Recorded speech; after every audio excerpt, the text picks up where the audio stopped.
Hello, everyone. Are we live? Let me just quickly check the audio.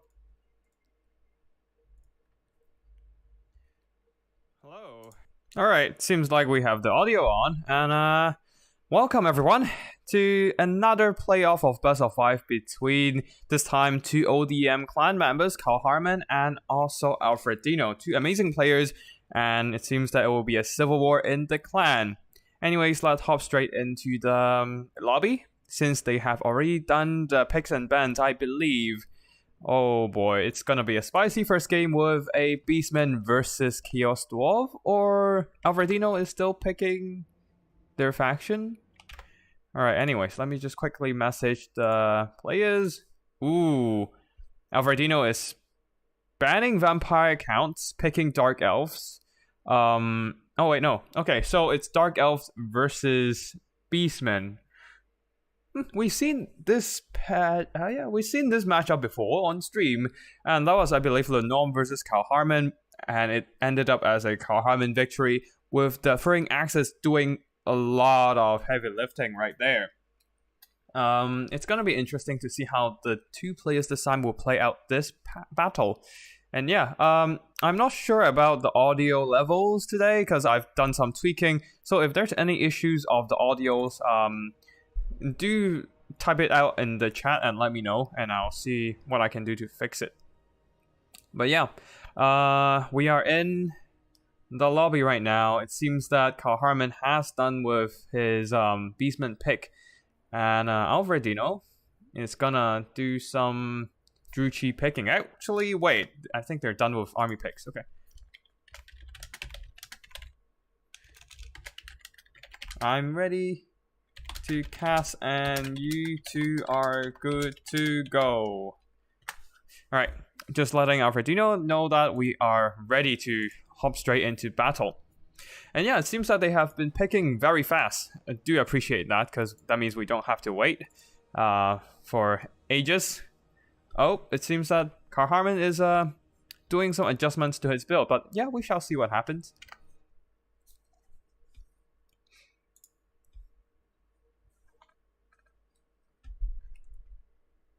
Alrighty.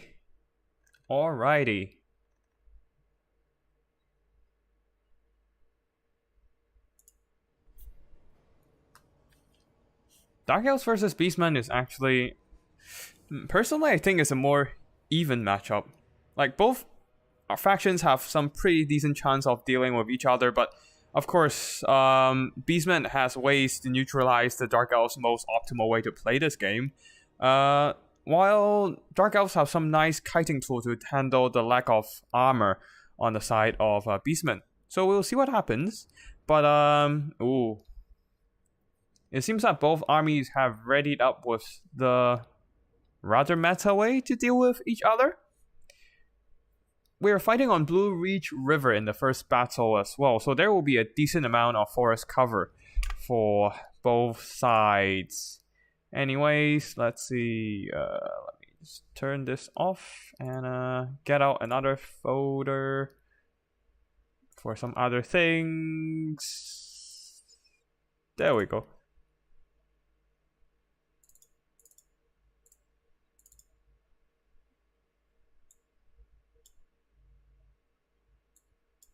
Okay, give me a second, just setting up some stuff on the side. Okay, it seems that we're still waiting for the armies to load, so well, we will wait. This time I do have a scoreboard set up down at the bottom of the screen, so even if you join late or miss out part of the stream, don't worry, we gotcha. Let me just shift this to the right side bit. Yep, that looks a bit better, I think. Yeah, alright. But yeah. Looks like both armies are taking quite a bit of time to load, which makes me worried about the connection. Now, I do believe that my connection is decent enough for the stream, but I don't know how does the player's connection affect the stream itself. So yeah, I'm just sitting here and like, please be smooth. Cool Umbrella, we just start? Yes, indeed, we just started. Arc91, hi. Good afternoon to you too. Black Knight, yeah. Great to see you here. Oh, she. Mr. Teufel, let's go. Yep. Oh, okay. Bowman always takes a long time to load. Don't worry. Okay, cool. So it's just probably their PC. They don't have the greatest RAM or something. Good to know that. Thanks for the additional information. So for army picks here, quite meta on both sides. For the Beastmen, going for a full line of Ungor spears in front. At the back, Ungor raiders, 3 of them, and actually a ton of mobility in the form of Centaurs, melee variant over here, 2 of them, and then another third one on the other side, and a ton of throwing axes, and another Centaurs. Okay, so 4 regular Centaurs and 3 throwing axes. One of them, the Grook Hooves of Wolf's Run. There should also be a monster core somewhere with the characters. Yep, Brave Shaman of Traitorkin. Yep, Brave Shaman of Brave Shaman of Traitorkin for sure. And then Morgor the Shadow Gave with his Chaos Spawn summon. And a unit of Minotaurs with shields. Not the Regiment of Renown variant? Interesting. So no regeneration for these guys, just a regular fighting force. Now on the other side here, Malekith leading the Dark Elf army, going for a lot of mobility. Dark Riders, 2 of them with shields, probably to screen out the throwing axes, and 3 more K1 Knights. 2 Black Corsairs. They don't have the greatest armor piercing, but then they're fighting Beastmen, so the Beastmen don't have the greatest armor anyways, and their kiting prowess would be good enough in this matchup. A front line of Dread Spears to hold the line, and that's basically it. Oh wait, no, 2 Chief Runner Chariots. How can you play Dark Elves without Malekith, Soul Stealer, and the Chief Runners, right? What else? And yeah, that should be it. Gaze of Malice, Soul Stealer, Dragon Breath, the Noxious Breath. Not much else. He does have physical resistance, plus the missile resistance should be able to help him tank quite a bit of damage even from the throwing axes. That's like, what, 40% resistance against the throwing axe missiles? So yeah, that does make him a lot better in tanking than the Supreme Sorceress on the Black Dragon. He is a few hundred gold more expensive though, so that's the issue here. Now, Alfredino is backing away from... Yeah, Alfredino is backing away from this engagement here. Instead, he's trying to move the skirmishing and mobility over onto the other flank, possibly trying to go for a flanking maneuver, but both sides are now just not actively engaging for now. I don't think that's against the attacking rule per se. Alfredino is probably just suspecting a bunch of hidden... Oh wait, no, Alfredino can't even see the forces here. Okay, makes sense, never mind. Yeah, everything is in stock, everything is hidden right now. Alfredino can't see his enemy. This is hilarious. Like, all the stuff here from Kaarlhaarman is just hidden in the forest, and the rest of the army is just hidden. So Alfredino is just like, I'm just gonna push up and see where my enemy at. I don't know where they are, but I just have to move up.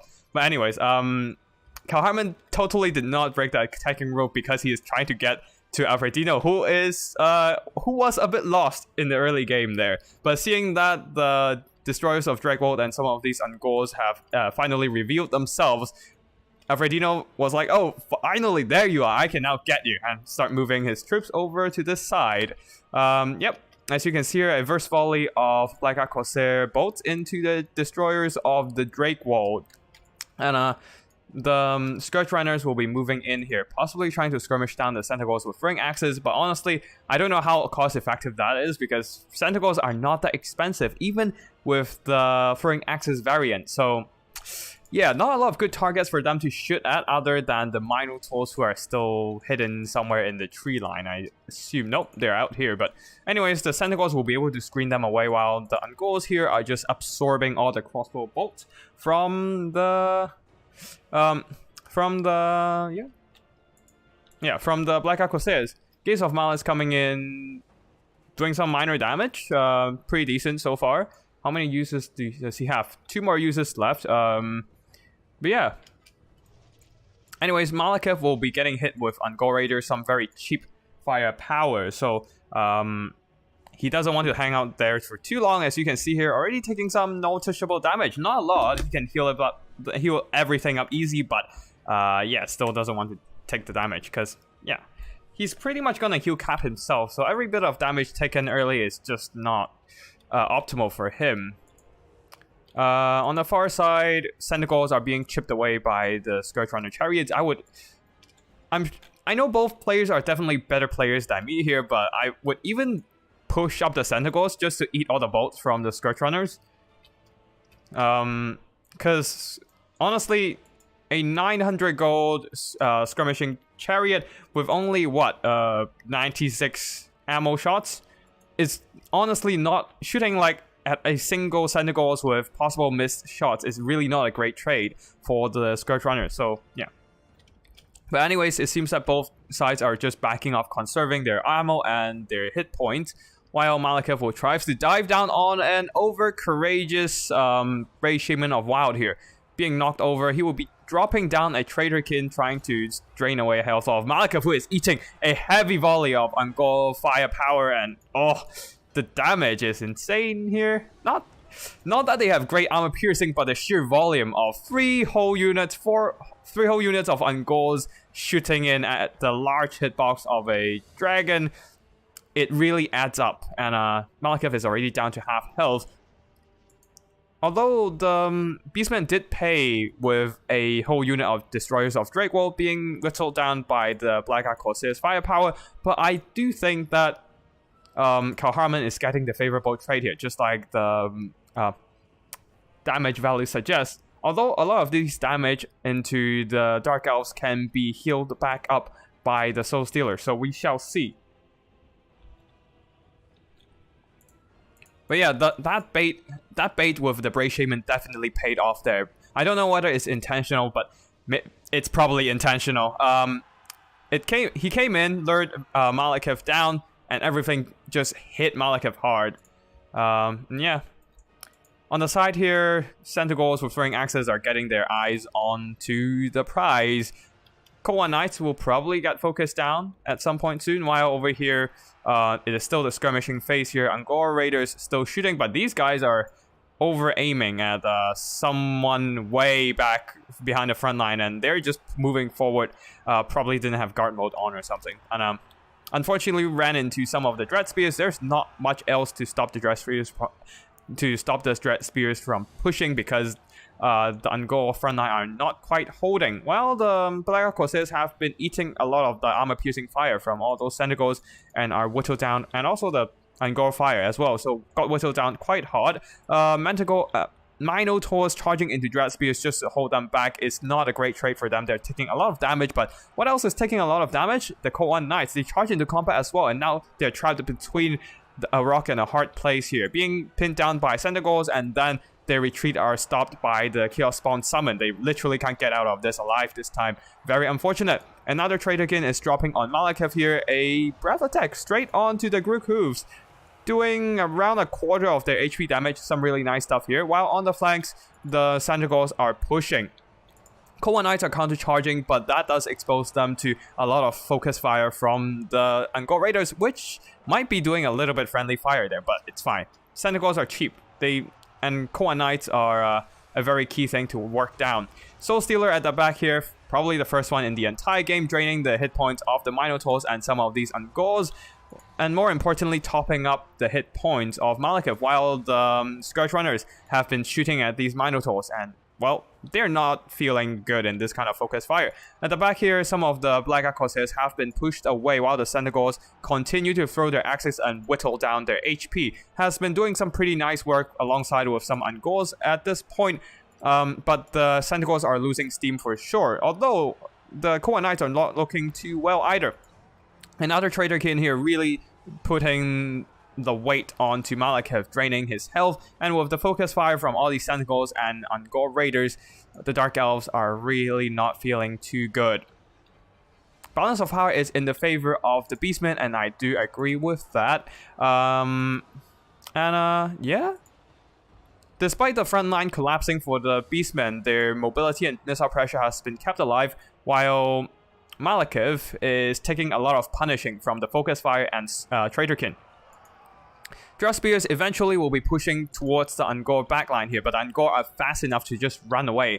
Another resurgence of Dark Elf forces here. Some forgotten Dark Riders, perhaps, are now charging in, trying to stop the push of the Centaurs. Malekith diving down. He needs to drop in a Soul Stealer soon because he is running out of health.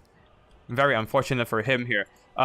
Good news is that some of the Ungor Raiders did get pushed away by the Dread Spears, but the Dread Spears in turn are being charged by a lot of Centaurs. The great thing about Centaurs is that they are, even with the throwing axes variant, being skirmishing cavalry and whatnot, they do have enough melee stats plus charge bonus to do damage.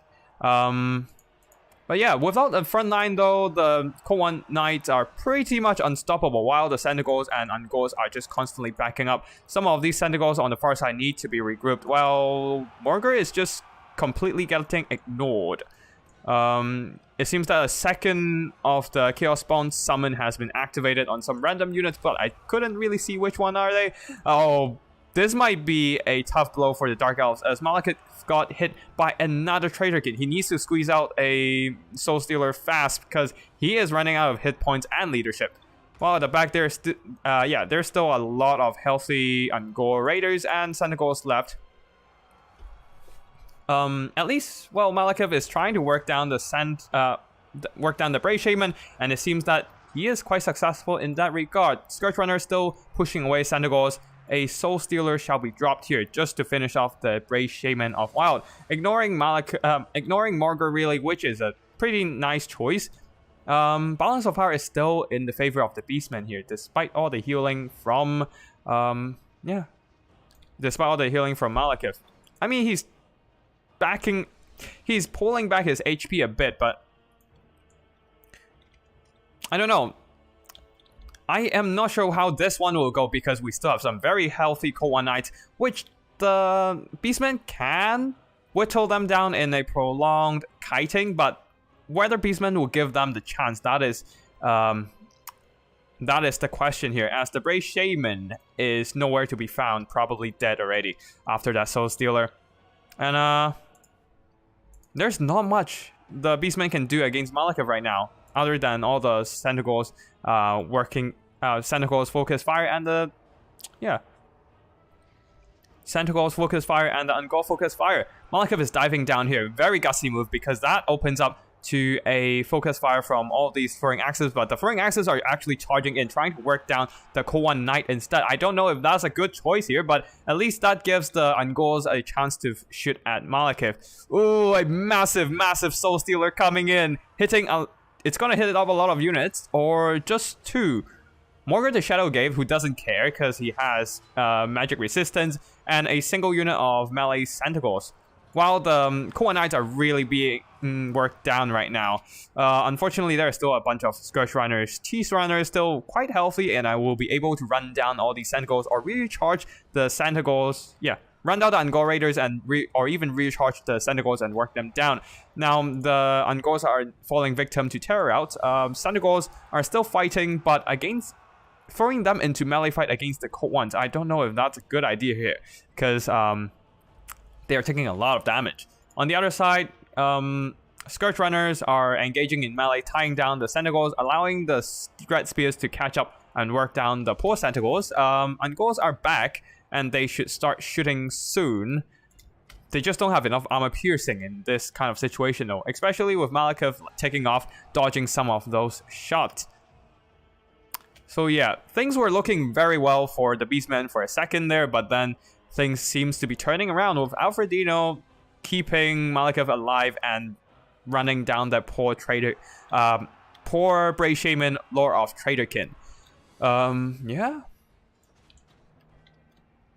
Now on the far side, the weakened Centaurs will be ran down by the Scourge Runners, meaning that the only thing that's holding up the balance of power for the Beastmen is Morgr the Shadowgave himself, and he is not exactly a great duelist. He can tank, but he can't do damage, and I don't think he has the ability to work down Malekith by himself. He's still regenerating, and Heal Cup is nowhere in sight though, so there's that's a good news, I guess, but other than that, I don't know. Another Soul Stealer coming in, just aiming straight for the Centaurs with Ring Axes. Alfredino knows that his best chance of winning this game is just to eliminate all those armor-piercing firepower, to keep Malekith alive. And indeed, Malekith is alive and kicking. Up to almost over 1/3 of his health, the Sentinels are still fighting, but how long can they exist here? They're running out of ammo, they're running out of steam.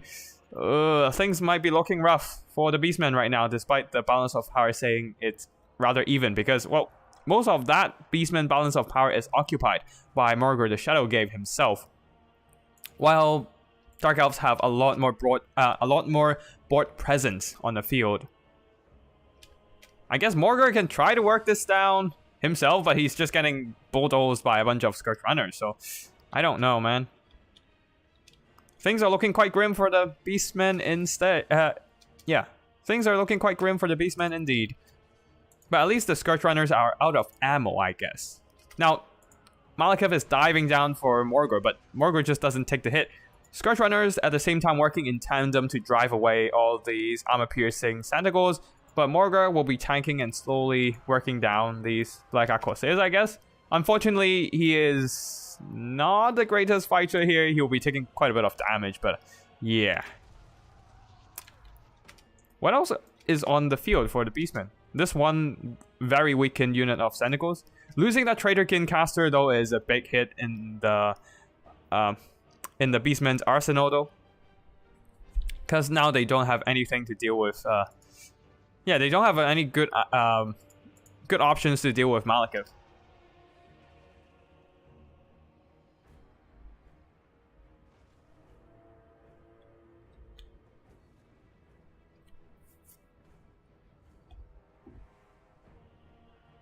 Mr. Teufel, does Malekith has any cons over Dark Sorceress aside? I mean, I believe you mean any strengths over Sorceress of Dark. Other than Gaze of Malice, better Winds of Magic Regeneration, and slightly better melee stats, he does have this physical resistance trait on himself, so that means he will be taking less damage than the Sorceress of Dark. For example, if this is the Sorceress of Dark, she would be dead after all that firepower shooting her. Like, because that's like an additional 15% more damage from all the throwing axes and Gore firepower. Morgr is still fighting hard though. His poison is debuffing the Dread Spears, making them less effective in melee combat. And wait, what? Okay, so basically the Scourge Runners are chased away, being swarmed by the throwing axes, and will be pushed off the field, while Morgr is just left in the woods here, trying to tie down everything on the Dark Elf side. But yeah, Malekith trying to psycho charge everything to death, while the Sentinels are trying their best to just run down all the weakened units of Dark Elves, but Malekith is closely approaching, and they just need to back the hell out of there. Oh no, they are routed. Bad news for the Beastmen, indeed, as a lot of their remaining firepower is gone. They're still... Oh, wait, no. I thought there's still like a Sentinel melee unit somewhere around the field, but they probably are dead now at this point. Anyways, Morgr the Shadowgave still tanking. His heal cap is in sight though, and I don't think he can solo Malekith. So, yeah. The Beastman needs to start working out some other solutions against Malekith himself. Especially with these Cold Knights still hanging around. Morgr is in grave trouble. All his Chaos Spawn summons are used too, so it's not like he can just dump it in and tie down any units and support his fight here.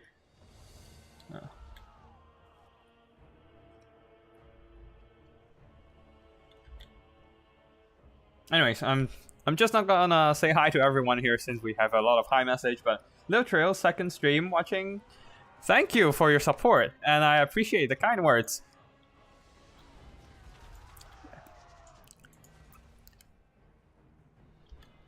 And well, at this point, Morgr the Shadowgave, somehow the balance of power is still even here.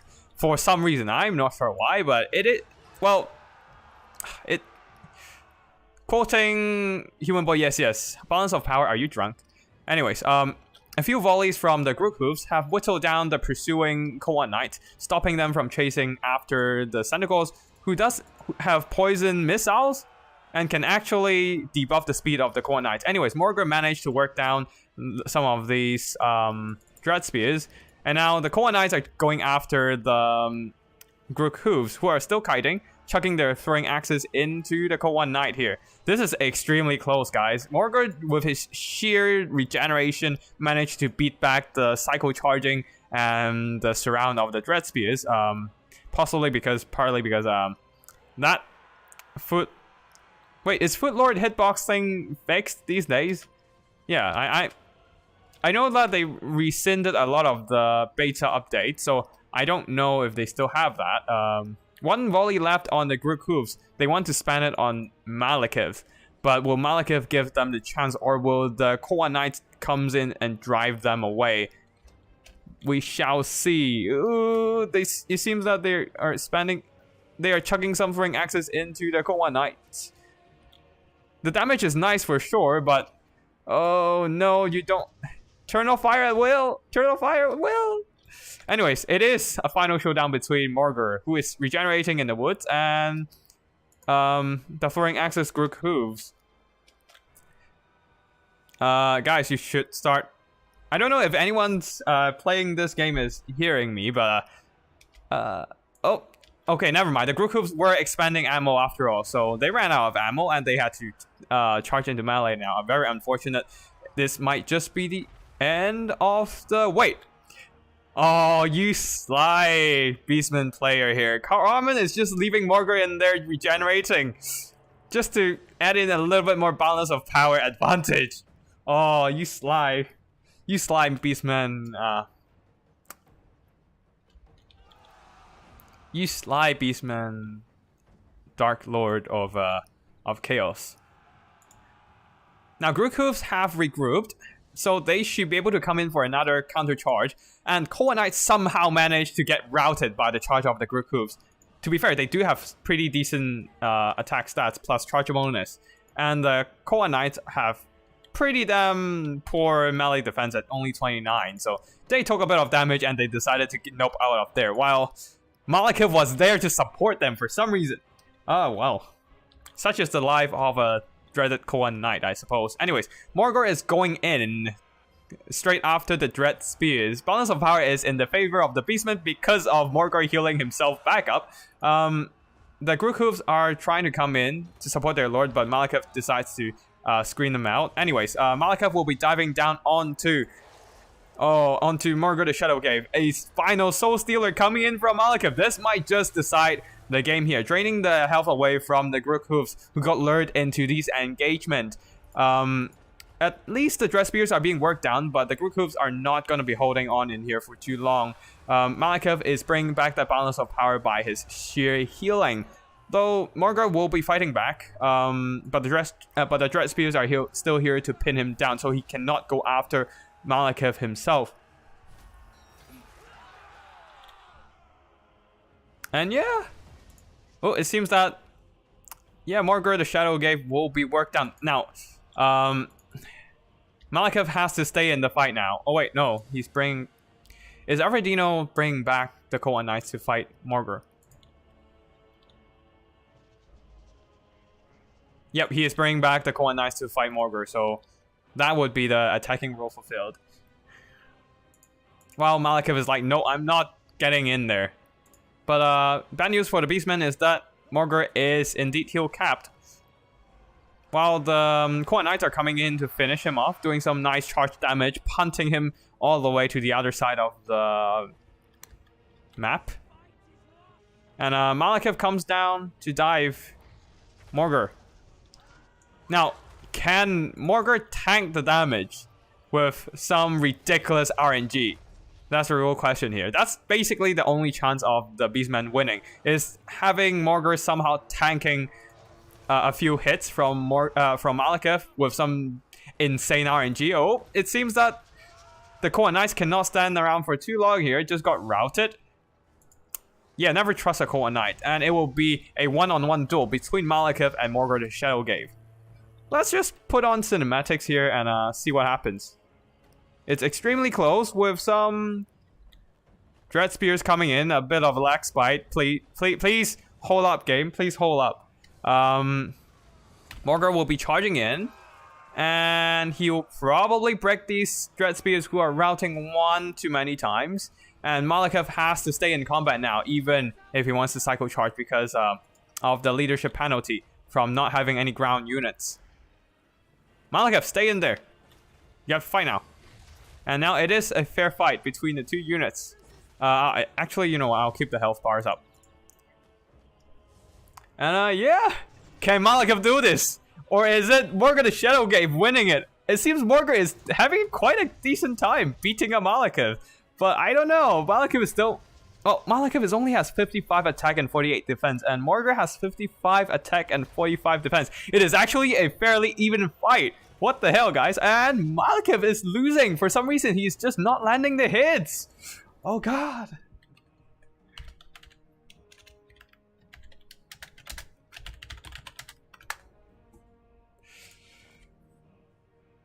That was extremely close. Holy hell. Morgar carried this with his sheer healing and somehow not getting hit by Malekith on his dragon. Malekith definitely having issues hitting foot characters. What a close game. Anyways, army performances before we move on to back to the lobby here. Grookhoofs really carried their weight here. The throwing axes and then the charges in the end definitely helped Kaarlhaarman to just beat back the remaining forces of the Khorne Knights, and Khorne Knights are very disappointing in this battle. Two of them routed early, and yeah, their leadership for some reason just doesn't hold up. So anyways, rest of the army, Traderkins did some pretty neat damage against Malekith. Minotaurs, not quite. They just got worked down by the sheer number of Dark Elves. Grookhoofs of Wolves rendered well. The two other Sentinels with throwing axes did okay as well.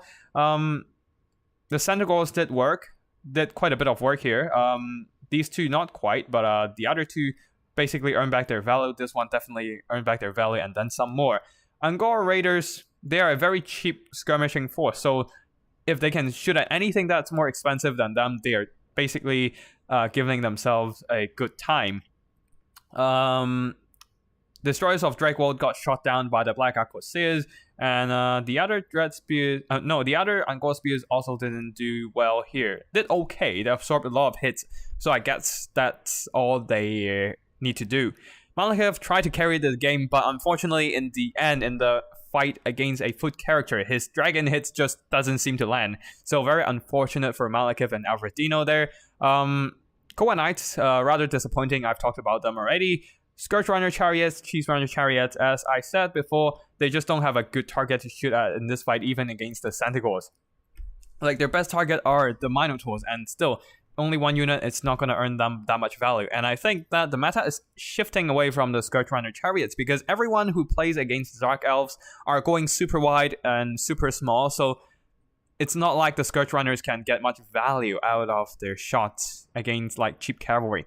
Black Arquebusiers did very well with their skirmishing firepower. After all, the Beastmen are quite light in armor and very susceptible to any fire, any arrows or crossbow bolts. Dark Riders did very well this time, beating back a lot of the Sentinels and mostly Sentinels, and possibly some of the Angora Raiders as well. Dread Spears did alright, win out the infantry fight and pushed the Angora Raiders. But in the end, really, having Malekith taking that much damage in the early game cost Dark Elves the game for sure. Because Malekith simply do not have enough steam left to finish the job. Anyways, I'll let the players know GG well play first.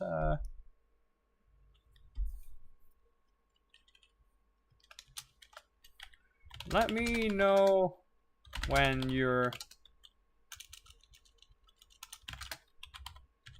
army picks are game. Okay.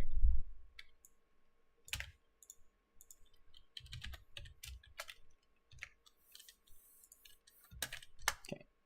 That's just sending a message to the players. And that's a very well first game for Kaarlhaarman here. Alfredino is known to be a very, very strong player, and seems like Kaarlhaarman is able to take a first game out of it. Just, oof. That's definitely not helping my computer.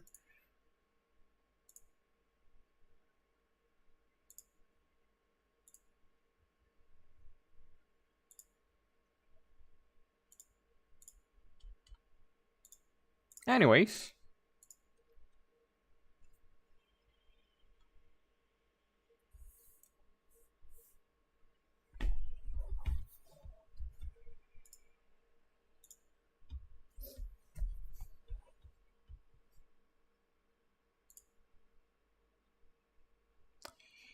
Yeah, that is a very, very crazy game indeed.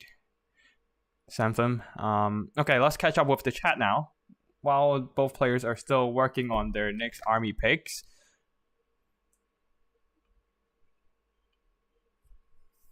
Manuel Romero, that's the green one's profile pick though. So I assume you're the green one. Karadog, it's all about the Foot SEM indeed. It is a very close game, and Foot SEMC. Wait, no, that's not a Foot SEM. Yeah, Morgan the Shadowgate is a Foot character. He's not a monster. Anyways, yeah, it's a Foot character really carried this one here. And yeah, Umbrella, Good Joy Gaming. Hi, nice to see you here. The stream is going just right. Actually, way better than expected because we already have a super close fight at the very, very, very first battle. So, very looking forward to the rest of the battle. GMP Morgar value 1,800 plus, so very solid for Morgar. Lucas, to be honest, if it takes a Foot character to beat a Lord that can tank an army worth of value, I don't mind. Fair point. They do have. It's nice to see the Foot characters having their use other than Hero Hammer. Cool Umbrella, do I get a prize for calling that? No, you aren't gonna get any prizes, unfortunately. Tom Bombadil, Manuel Romero is the green one, I assume. And then I can't read Spanish, so I'm not gonna read the rest. Ooh, Kaarlhaarman is going Lizardmen next, and what is Alfredino pick? Skaven. Another spicy battle and another spicy army build. Ooh, this is interesting to say the least. I'm looking forward to this fight. Because both armies are, well, to say the least, spicy. And I can't really say much else here because that's going to be spoiler alert. And yeah, not fair to whoever's playing in the battle themselves. So yeah, can't really say much. They have switched the map. Oof. I do wonder if the Skaven has enough oomph to pull out of this fight.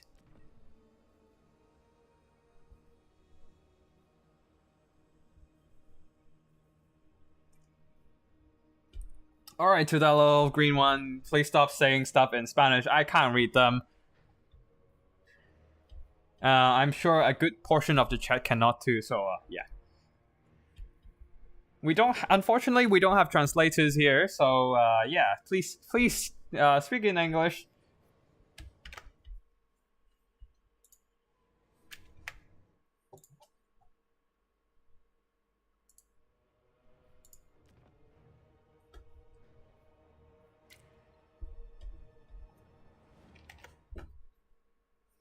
Oh, my phone is low on battery. Now we've already okay. Now I can't really say much about like this current build, but in the past we have seen Kaarlhaarman going really heavy on monster in the Lizardmen versus Skaven battle. So I wonder if he would actually do the same this time, or is he gonna work up something else to deal with the Skavens?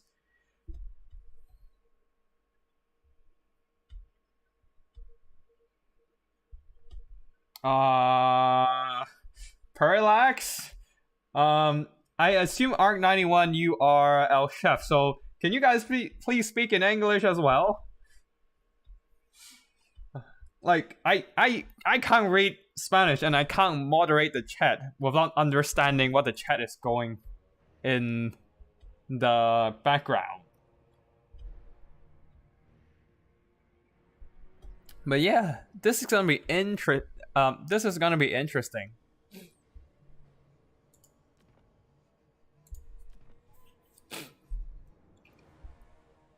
Okay.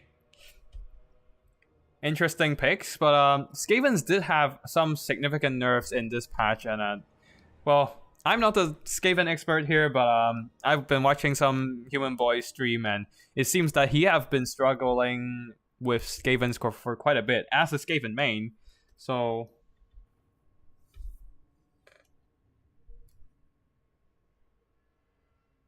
for fuck.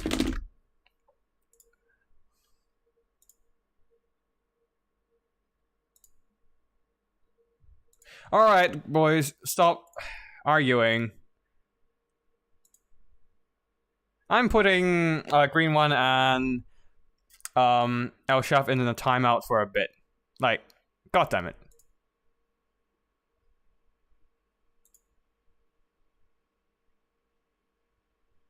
Stop arguing, for fuck's sake.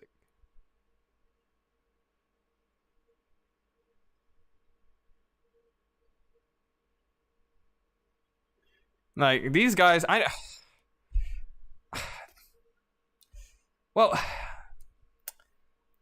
I do have to say, like, I don't know much about the whole scenario here, but it seems that, like, El Chef and Green One has a bit of a history, but I know you guys are not exactly in the greatest relationship or anything, but please don't bring that animosity into the chat over here, and leave it somewhere else. Like, if you have grudgings towards each other and have beef to settle, fine, but don't do it here. Thank you.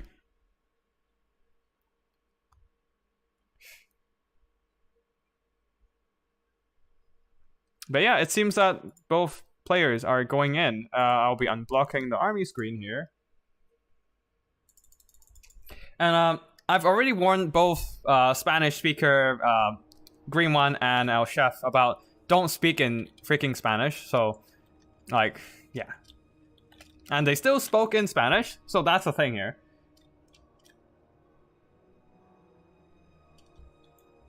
No, in chat. I'm just putting them in timeout in the chat. Like, stop spamming this place with Spanish. Like, it's fine if I don't have anything against Spanish, but I have a thing against something that I can't understand going on in my chat, and now I can't moderate the chat.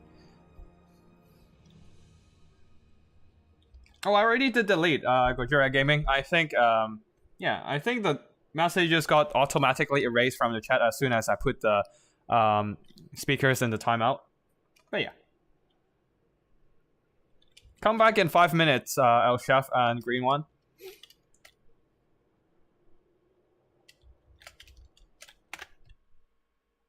Anyways, we are waiting since Kaarlhaarman is still... I assume Kaarlhaarman's saying, oh, we have the army ready and loaded. And honestly, just by judging from the army build, I feel like, I don't want to jinx it, but I feel like Kaarlhaarman has this one. Because what's happening right now is that Alfredino is going quite heavy on the artillery department. 2 poison wind mortars. That's like 2,000 gold worth of artillery. Or maybe less, but I don't quite remember. But anyways, but the problem is that Kaarlhaarman, as before, he has not been using the traditional Saurus and Skink rush. Instead, he's going heavy on those Ripper-Dactyl Riders, one of them the Colossadon Hunters, and then a... Wait, where are you at? The Shredder of Lustria, the majestic beast of the Beastmen. No, not Beastmen, Lizardmen.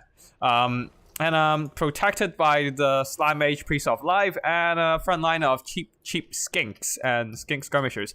So the poison wind mortars would not be useful here at all. I mean, I guess he can eliminate the skink support, but that's about it. There's the Blood Statuette, there's the Shield of the Old Ones, there's the Banishment and Regrowth, and Flash to Stone spell, just to protect the Shredder of Lustria here. Now, for the Skaven army, a front line of Gutter Runners, a very expensive skirmishing force here. Not gonna trade well against Skink Skirmishers, personal opinion. A front line of Skaven Slaves backed up by a ton of Skaven Slave Slingers. This might be the key for the Skavens to shut down the Shredder with the sheer volume of firepower, and also against the Ripper Dactyls. Now, a Kid Claw is leading the army, which means there will be Flancing Ruin. And indeed, there is minus 30 armor, which will be key in whittling down the armor of the Shredder and allowing the Skaven Slingers to do more damage. Now, a first volley of the Gutter Runners are doing massive damage to the Skink Skirmishers, but they do have to be careful about rationing their ammo because they only have 12 shots at maximum. Now, the Poison Wind Mortars will be bombarding, but Kaarlhaarman is going for a little bit of a dodging maneuver here. Whether it will succeed, we shall see, and it seems it is mostly successful. The Poison Wind effect still hit because 1 or 2 unit models did get in contact, so very unfortunate there, but that shouldn't be much of a problem for the dirt cheap skinks. So yeah. Yeah, Kaarlhaarman has been a massive enthusiast about the Shredder lately. I've been seeing him using a lot of Shredder, so I guess this is his default anti-Skaven build.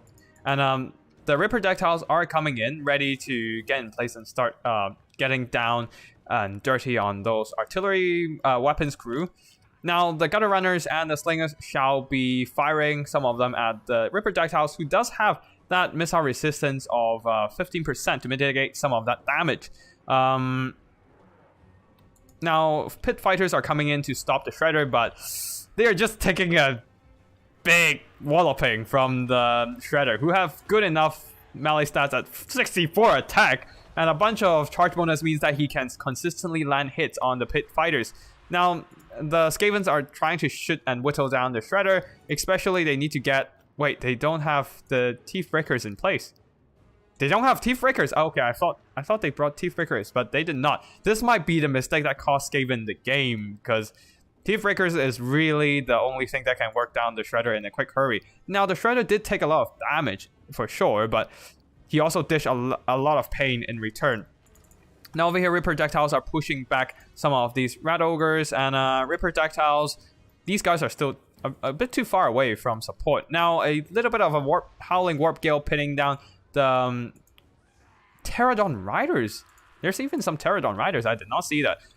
Pinning down the Pterodon Riders in place. A lot of Slinger shots are coming in against the Shredder here, trying to whittle down his health, but and a Kid Claw is just running away from him, which is quite successful so far because his Doom Wheel is ever so slightly faster, even when poisoned, than the Shredder at 60 speed, while the Doom Wheel is like 61 when debuffed by poison. Now, on the far flank here, a lot of these skinks are being pushed away by Rat Ogres, while the Ripper Dactyls will be backing off from this fight. They do not want to tangle with the Majestic Beasts. Wait, yeah, they do not want to tangle with the torrent of pebbles from all these Slingers and Gutter Runners. As you can see here, once those shurikens from the Gutter Runners starts flying, the Ripper Dactyls are taking a lot of damage. Another Warpstone Scroll here, pinning down the Lizardmen Air Force, but they're not on the ground, so there's nothing to work on them. And a lot of the Slingers' attention are now turned towards the Shredder, which might be a mistake here. This piece is a massive, it's a massive piece of distraction Carnifex, absorbing a lot of that firepower from the Skavens here. And that means all these Pterodon Riders, despite being pinned down in the sky, there's nothing to work them down for the moment. Balance of power is in the favor of, ever so slightly in the favor of the Skavens right now, but I don't think that is true to... Yeah, I don't think that is truly representing the situation on the battlefield right now, because the Shredder is immediately getting a regrowth, upgraded version, refreshing vigor, and also healing back up his health. Now he's plowing straight into the back lines here. The Poison Wind Mortars, one of them has been worked down. No, 2 of them has been firing, but they're just shooting at skinks, so not that not that much of an issue for the Skavens. Well, at the back here, the pit fighters are probably not going to come back after being routed by the Shredder this time. Being swarmed by a bunch of Reproductiles as well. Shield of the Cold Ones trying to...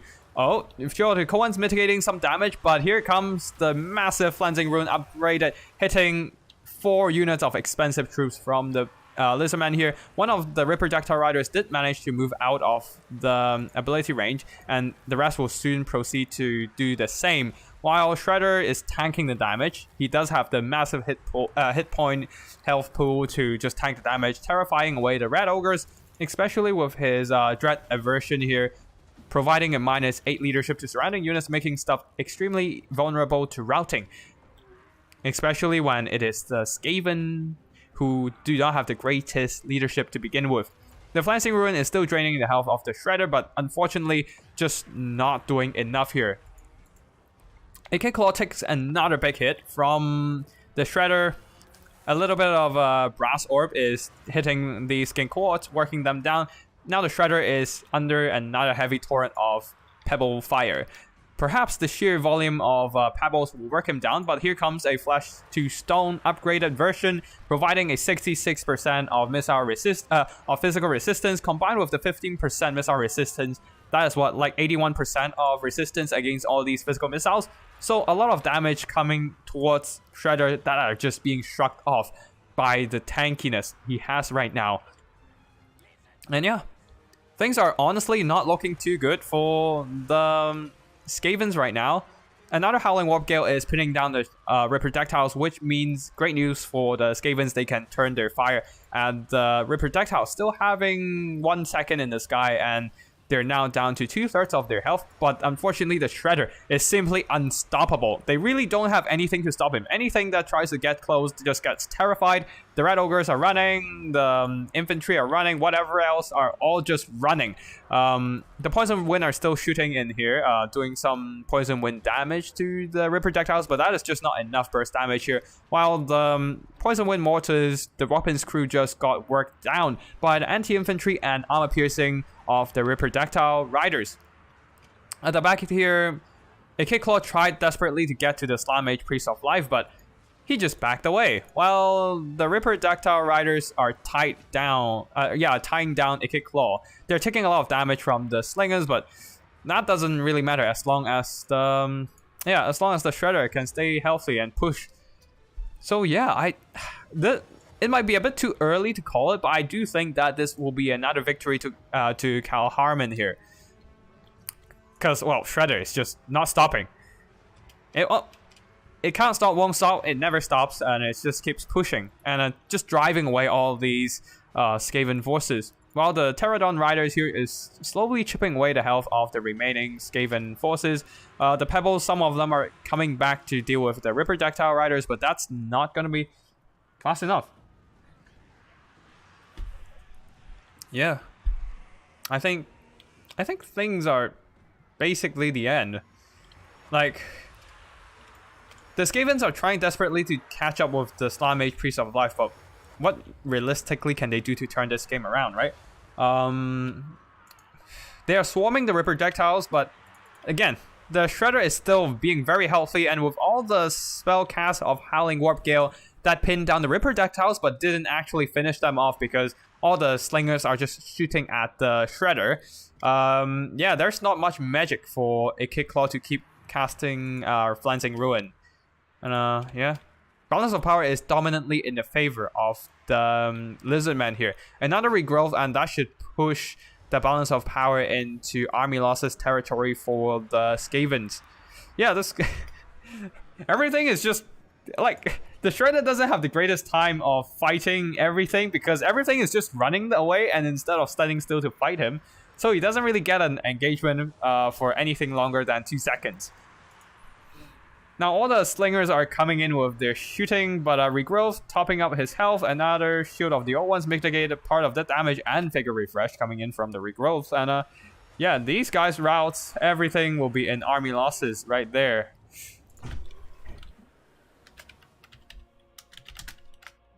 Oof, I can't save this game, so I'll just have to move out and go into the game files itself. Now Alfredino have to win the next game. This is a 2-0 so far, with Kaarlhaarman getting 2 victories consecutively.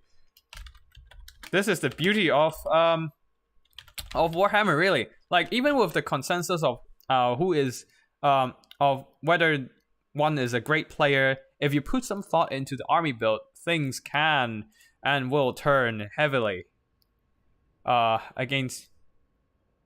Yeah, things might just be able to surprise everyone's expectations. Anyways, for army performances, really the Shredder did most of the heavy lifting. The Ripper Deck-Tower Riders mostly just there to stop the Red Ogres from pushing and also run down some of the weapons teams. I do think that I saw for a second there was like a Teeth Breakers in Alfredino's army, but I assume he just took them out in the later stages of the army selection. So that might have been a fatal mistake there, going for the Poison Wind Mortars instead, and it might have cost Alfredino the game. For the rest of the army, the Pterodon Riders didn't do much, and the Skinks mostly just absorbed the firepower of the Poison Wind Mortars. Slaanesh, Priest of Life, not much to talk about him, since he is just mostly there to support, while the Shredder, just unstoppable. Charges in, routes everything, terrifies everything with Dread Aversion and his Terror, and just absorbed a huge ton of punishment from all the Pebbles and Shurikens with the Flash to Stone and Regrowth healing him back up with his massive health pool. For the Skavens, Ikiclaw did some okay damage, not the most amazing. The Flensing Ruin was a good catch, but not quite enough to do it much here. I do think that a lot of magic was wasted on Howling Warp Gale, not because the Howling Warp Gale were bad casts, but because the Howling Warp Gale, despite being able to pin down the Ripper Dactyls, Alfredino was not able to capitalize on that crowd control, was not able to focus down those Ripper Dactyls with the Skaven Slave Slingers or the Gutter Runners and allow them to just run rampant among the lines of Skaven and also extract whenever they want using their superior speed. So definitely a mistake in Alfredino's side. The Gutter Runners did some pretty solid damage, actually, whittling down a lot of the Ripper Projectile Riders, but then a lot of healing coming in from the Slaanesh kept them alive and healthy. Red Ogres, they try their best to stop the Shredder, but unfortunately, it's the Shredder, and they don't have enough mass or stats to hold it back. For the rest of the army here, the Slingers did okay. They mostly earned back their value and then some more. Actually, they probably earned back all their value and then some more. And the Skaven Slaves, I mean, they're Skaven Slaves, so can't really do much in this case, right? Now, army blockers back on. And we shall wait for the next army picks. It's gonna be Alfredino's turn to go for Lizardmen, banning Tomb Kings and Vampire Coast and pick. Oh, and wait, no, that's from last game. Never mind. That's from last game. We shall see what shall they do next.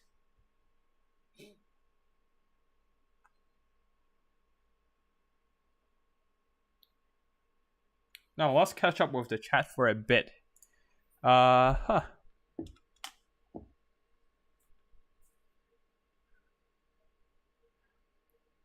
Lil Trill, they don't speak English? No, they most certainly speak a bit of. To some degree, they most certainly speak English, but oh, you actually know 2 words of Cantonese. That's congratulations. That's way more than the average person, I suppose. But anyways, that's way after the 5-minute timeout, so they should be back by now. So this shouldn't be much of an issue. Cool Umbrella, Skaven are having a real hard time stopping the dinos with healing. Yeah, as we saw in this battle, the healing, the regrowth on the dreaded Dreadsaurian is just way too much. Cool Umbrella, everything runs from the Shredder. Indeed they run. Shredder, baby. And yes, Lizardmen did got this. Lucina Marsek. Wow, Poison Wind sucks right now. Indeed, they do. Dealt 2 instances of 69 damage across 10 seconds. Nice, I guess. They did some nice damage. It's mandatory to say nice. Lizardmen might have this just on the build. Indeed, they do. Cool Umbrella, they need Giselles or Rattling Guns to have a chance to Shredder out. Yeah, not having Shredder is a big mistake personally. And the flying stuff is actually kind of necessary here. They give the Lizardmen a lot more mobility here to just ignore the chaff and run down missile units or weapons teams or their artillery, or even just stop Red Ogres. Because right now, with that build, the Lizardmen doesn't have much infantry presence, and they rely a lot of their mobility, and if they bring stuff like Feral Cold Ones, they would just get beat down by Red Ogres. While Ripper Decktiles can pretty much stay ahead and stay free in the skies and do whatever they want, ignore the chaff, go over the chaff and deal with the weapons teams. Feral Cold Ones and Cold Knights cannot do that, while just more stuff than just a Shredder to shut down the back line. Now I just need to update the scoreboard. Give me a second there. Okay. And yeah, I agree with Lucina with their analysis of the Air Force. Energize is happy. Great game. Great game indeed. How did Cal finish out of top 4 in this season? This is the final before the final. I don't know. Maybe he's just that good. One could maybe take Croxagores instead of Air Force, but the Air Force seems easier to manage. Indeed, the Croxagores will be heavily targeted by the armor piercing from the Red Ogres and all kinds of missiles, and it's not going to be a good time for them. Mr. Casual, you're late, but we're still picking armies, so you can just quickly check the replay right now while the army picks are still going on with Empire versus Slaanesh. Ooh, that's gonna be some spicy stuff going on in there. We shall wait for them to start. But yeah.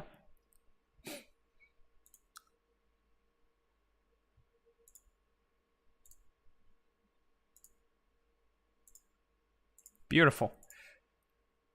I do think that before the nerf of Hellstriders, this matchup is Slaanesh favored. I had a really hard time dealing with Slaanesh, with all the especially with the Marauder with their anti-infantry bonus. So yeah, I had a really hard time before the nerf, but I'm not sure what is happening after the nerf these days without the Marauder's anti-infantry. And Mr. Casual, the Shredder did indeed have a fun game. Ripper Staggers allow them to dodge light missiles. Yeah, actually, their hitbox are really weird as a bird model, quasi bird model. So the missiles are not that effective against them unless you're just spamming missiles into them. Yeah. Isn't Slaanesh hot garbage? Maybe, but against in the hands of a nice player, maybe it will be different. But yeah, we shall see, because I had a glimpse of Alfredino's build, and he is going for a bit of boxing with wind wagons. So we shall see. But I do think that not bringing Huntsman might have been a mistake, but I don't know. We shall see again. We shall see. Like, wind wagons are fine and all, but they just don't do enough burst damage fast enough. Carl was out of the top 4 because he was unlucky enough to face the Wonderkind, the green one. Oh, lol. Alright, anyways. Apologies, I haven't been keeping up with the rankings of the Season 1 playoffs. So, it seems that top 4 are in the hands of other players. But anyways, let us focus down on this battle right here with an army of Forsaken plus a couple devoted Marauders with Hell Scourges for Slaanesh and a single Bringers of Beguilement, and then a ton of mobility indeed. Hell Scourge, Hell Striders, there should be some Seekers in the fray. Yep, Seekers of Slaanesh, and more Seekers on the other side, and some more Hell Scourge, Hell Striders going really heavy on that whip and S&M. Now, Azazel going in with Phantasmagoria to pin enemy down, and Lash of Slaanesh to just beat down the Empire troops and perhaps rout them off. For the Empires, going very much a man-tied approach. A bunch of swordsmen, a bunch of spears, 8 of 8 of them in total, and then 4 Empire Knights at the back, 3 War Wagons, and in the sky, Sporus Thoughtbringer on his Griffin, plus a single Amethyst Wizard. Now, in this matchup, Empire used to be relying on a lot of that Burning Head to clear out Slaanesh infantry, but I don't know what's gonna happen here, since the Amethyst Wizard is here, and he's probably gonna delete stuff with no Fate of Buna, just Spirit Leech. Interesting enough. We shall see.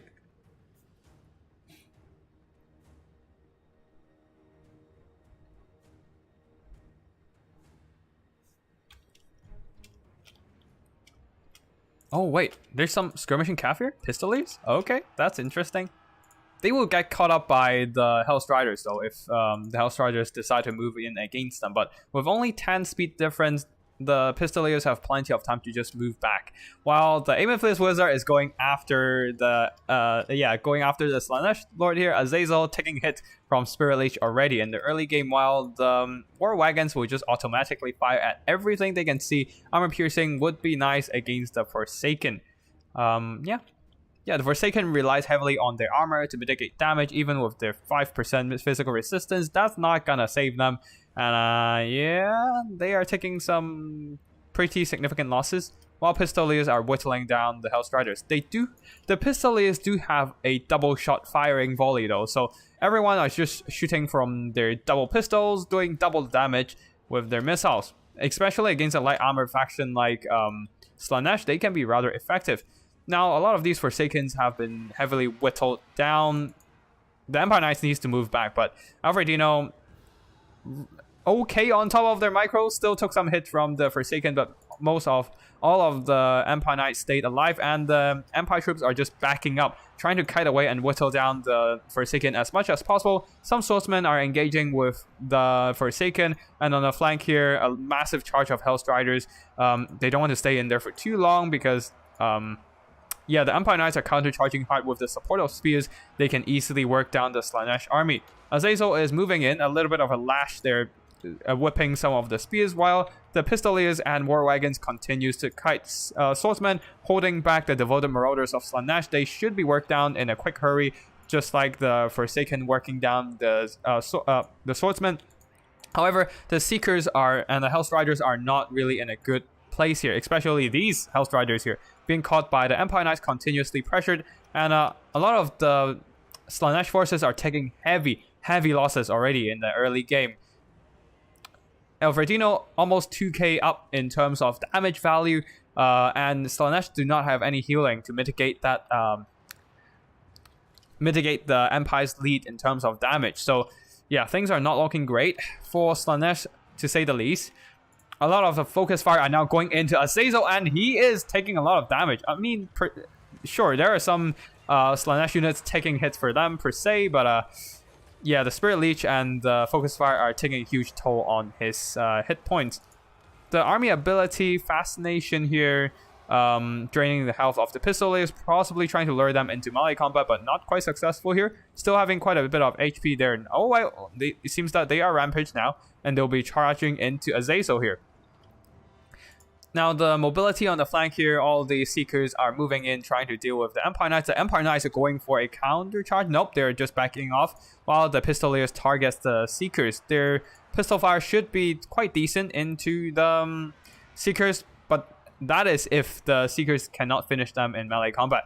Anyways, Azazel continues to back away from the firepower of the War Wagons. A very nice kiting from Alfredino here, but some of his troops seems to have overchased a bit. They have worked down one of the Seekers, completely killed off the unit, I assume. Only the Hellstriders left on the far side there. Forsaken still beating down state troops, but a lot of them are falling behind. Another Spirit Leech onto Azazel, who is trying desperately to catch the Amethyst Wizard.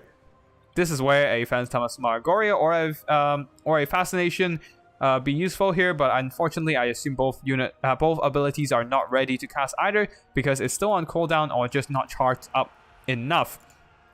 Now, Empire Knights going after the Seekers. With the Seekers light armor, they can't really tank the charge from the Empire Knights and will be quickly eliminated from the field. Bringers of Beguilement though, keeping the Empire Knights in infinite rampage. Now, this is definitely an intentional feature here, because it's just a contact effect instead of a bug. So the Empire Knights will be locked in melee and worked down. They are still doing some pretty nice damage to the Bringers of Beguilement though. So good props to them, I guess. On the far side, Empire Knights being worked down by Hellstriders and whatnot. Another Spirit Leech coming in, draining the health of Azazel. And the Seekers over here. This one's still very healthy and might be key in helping Slaanesh to turn this battle around. But Boris is pretty much almost full health here, running down some of the isolated Forsaken. House Riders being worked down. These Forsaken are beating down the spears, but pretty much with a rear charge of all three war wagons, they will probably be broken off. Anyways, Pistoliers continues to kite, and they're doing some very cost-effective damage against the Bringers of Beguilement. The Bringers of Beguilement unable to catch any of these mounted units, and are just taking skirmishing fire damage. The Empire Knights on the other side will be finished off by the Seekers and Hellstriders, but the main killing power of the Empire troops are pretty much intact with all three war wagons online. One of them lost a single model, the other two still have their full damage potential of 4 whole models left. Pistolier still kiting, and yeah. A spell coming in, not sure what, but Phantasmagoria completely missed that Amethyst Wizard. Definitely a mistake there. Probably cast onto the ground instead of casting on the unit itself, and that allowed the Amethyst Wizard to run away. Fly away. What? Why is there a Spirit Leech on? What? What? What is this happening? Why is Amethyst Wizard casting a Spirit Leech on himself? What I saw was that Power Stone activating, but I guess Spirit Leeching yourself is channeling magic, I guess. But yeah, that was weird. Probably a visual glitch, but yeah, I don't know has Human Boy covered this, but this is interesting. I think I've seen that. No, anyways. At this point, the entire Slaanesh army just buckles and army losses is hit.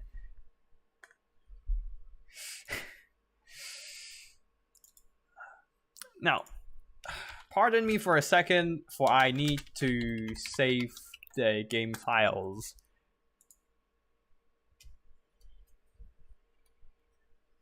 Yeah.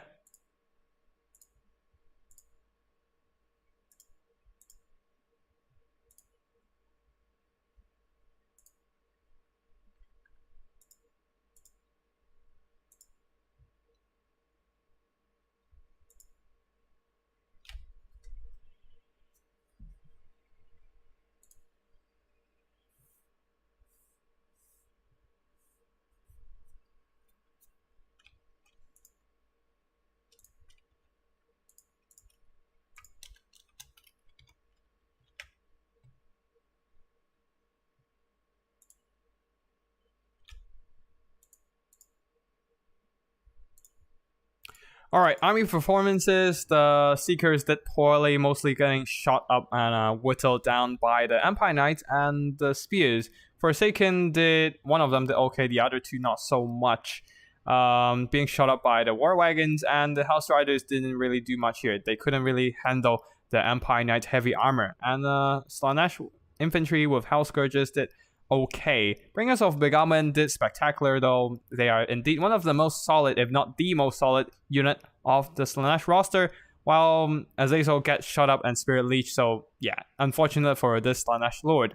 Porous Topbringer really didn't do much here, as the heavy lifting were done by the War Wagons, the Pistoliers, and the Amethyst Wizard himself, getting over 1,000 gold worth of damage value. The Empire Knights did pretty okay too, very solid damage overall. Despite against the much better melee combatants with armor piercing the Seekers. Swordsman did okay to stop the Forsaken rush, and yeah, Spearman did okay as well.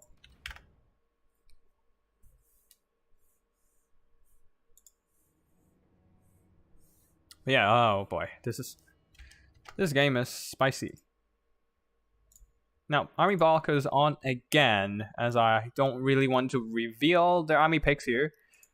I do believe that both players, since they're clanmates, wouldn't do much here, but yeah. Wouldn't really bother to do any stream sniping, but just in case.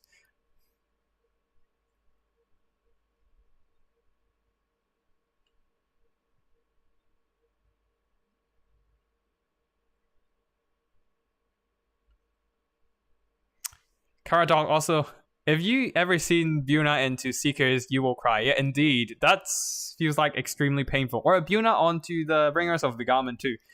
Actually, Lord of Death seems extremely useful into Slaanesh, since they don't have any healing to mitigate that damage. Oof.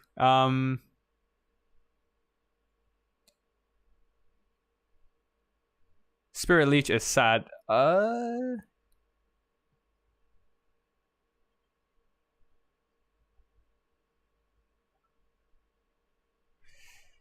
Deathcaster is so confused. Indeed, he is just Spirit Leeching himself with the bug, I suppose.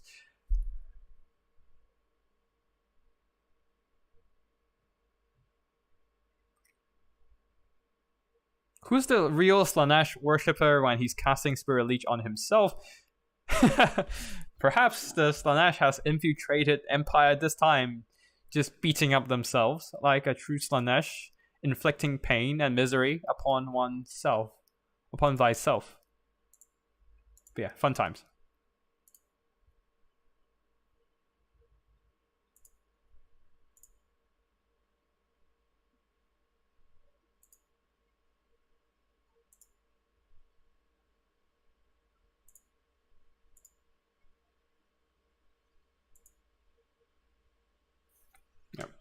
Excuse me for a second there. Gotta turn up my cooler because for some reason after the update, the game has been running a lot hotter on my laptop. So just need to cool things down. It seems that it's gonna be Dwarf versus Tzeentch in the next battle, boys. I don't know how this is gonna end.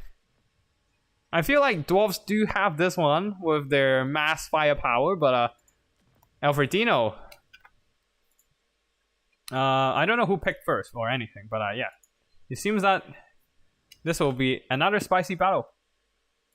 Like, Tzeentch is not that great of a roster, in my opinion. Really reliant on those Soul Steel, Blue Fire Spam and Regrowth. Yeah, pretty much these two spells from Kairos to win the game, but we shall see.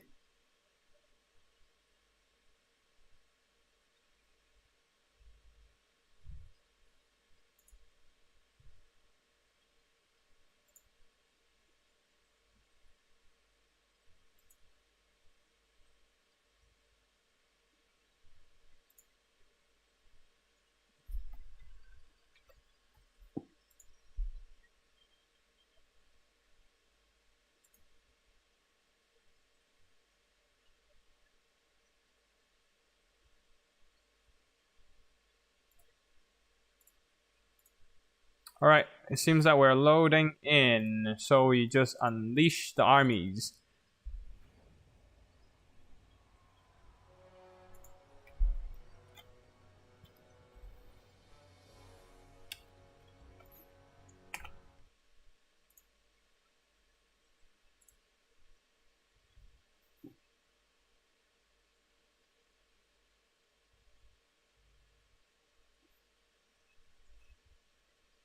Kumbrella, Lore of Death is just cracked like healing. Yeah, indeed. The Lore of Life and Death. Funny how it is, but yeah. Lore of Life and Death are just solid these days. Like, guarantee damage and guarantee extra health. Like, what else can you say? Like, Lore of Death even, like, guaranteed damage that ignores armor, resistance, most resistances, and anything. So, yeah, like, things are pretty damn hard. And you cannot dodge, so you have no counterplay against Spirit Leech or Fate of Buna either. It's pretty ridiculous, honestly, as far as things go. Anyways, army builds. Kairos Fate Weaver, pretty much expected. Coming in with Regrowth and Blue Fire, pretty much expected. Gaze of Faith, pretty much expected as well. Oracle of Eternity, also pretty much expected. A very skirmishy missile-heavy forces with Flamers of Tzeentch. Wait, I thought there was 3 of them? Yep, 3 of them in total. A bunch of Blue Horrors for firepower and chaff. And then 4 Marauder Horsemen of Tzeentch Kairos there in the skies. Blazing Squealers for a little bit of a longer range firepower and just more magic recharge, I assume. Yep, indeed. And on the other side, Belagar leading the army by Kaarlhaarman there. going really heavy on Dwarf Warriors and going really wide with Crawlers, Slayers at the back, 4 of them in fact, and then a bunch of Bugman's Rangers. These guys do have healing. Liquid Fortification, as long as their leadership stays high, they will be replenishing their hit points. A bunch of Dwarf Warriors with great weapons here, really just to bolster their numbers, getting as wide as possible. And perhaps deal with some possible warriors, and that's about it. But I do think that just saying it from the build, Dwarfs might have this one. Because I don't see how the Flamers can deal with all these Bugmans and Quarrelers.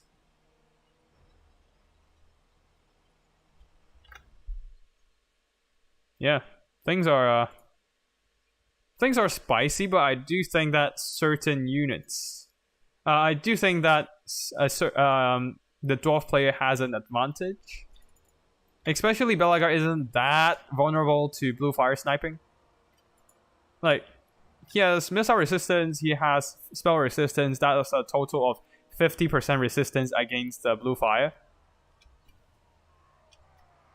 Yeah. And he's a foot character, so chances are the projectiles are gonna miss. Oof.